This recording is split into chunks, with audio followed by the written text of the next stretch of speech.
nous a manqué, oui, de la fraîcheur, je dirais, globalement, parce qu'il y a des joueurs qui ont plutôt été bien et qui n'ont pas duré, je dirais, dans la compétition. Ceux qui n'y arrivaient pas et qui n'y sont pas non plus arrivés. On voyait bien qu'on avait du mal à enchaîner, on voyait bien qu'on avait du mal à être régulier dans la performance. On avait toujours l'espoir que progressivement cette dynamique arriverait à se créer. Mais bon,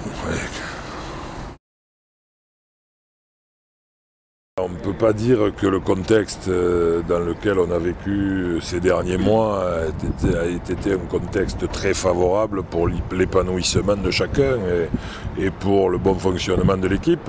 Bon, maintenant, je crois qu'on ne choisit pas, hein, donc qu'effectivement, hier à nouveau retombe, alors qu'on était relativement dans notre bulle et que tout d'un coup reviennent sur la table des éléments qui étaient peut-être pas, qui n'avaient pas forcément de notion d'urgence au point de venir sortir à ce moment-là.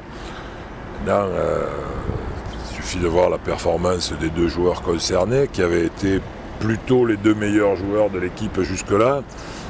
Bien vu qu'hier, ils étaient plus en peine que les jours précédents. Donc, on a beau penser que ces gens sont toujours très forts et très solides, je pense que forcément la déstabilisation a joué et qu'elle a été en partie, elle a été un problème supplémentaire à gérer.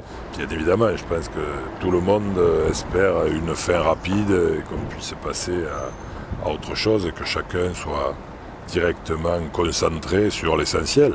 Mais bon, encore une fois, ça fait partie de notre environnement et il faut le prendre en considération.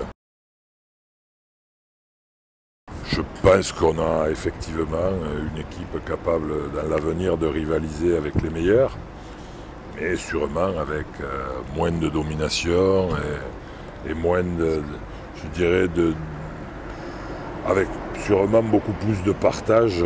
C'est-à-dire on va revenir peut-être à ce qu'a toujours été le niveau international, c'est-à-dire beaucoup d'alternance dans les équipes qui arrivent au bout. Mais bon, je crois que c'était trop exceptionnel pour que ça ne s'arrête pas. Si on espère que je marque beaucoup de buts lors de la prochaine compétition, à mon avis, c'est pas là qu'il faut chercher la solution.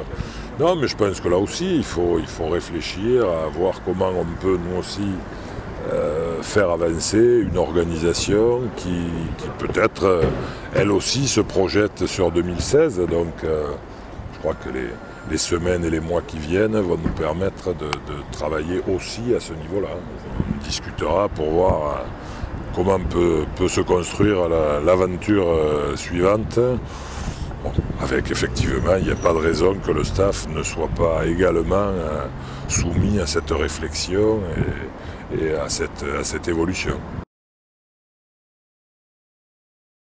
Bon, les objectifs aujourd'hui, bien évidemment, c'est Rio et le Mondial 2017.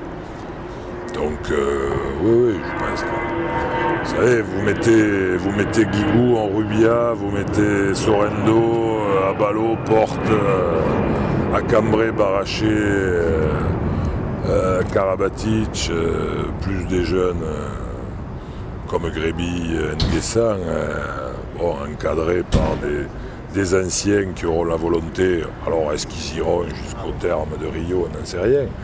Mais qui pourront aider cette jeune génération à mieux se construire. Je pense à des gens comme Narcisse, comme Omeyer, qui souhaitent encore accompagner le groupe. Donc quand on met ces noms-là sur un papier, on voit bien qu'on a une équipe qui peut être une équipe avec beaucoup de qualité. Bon, donc je crois que oui, Rio, c'est tout à fait dans les cordes d'une équipe qui sera pleinement en maturité à ce moment-là.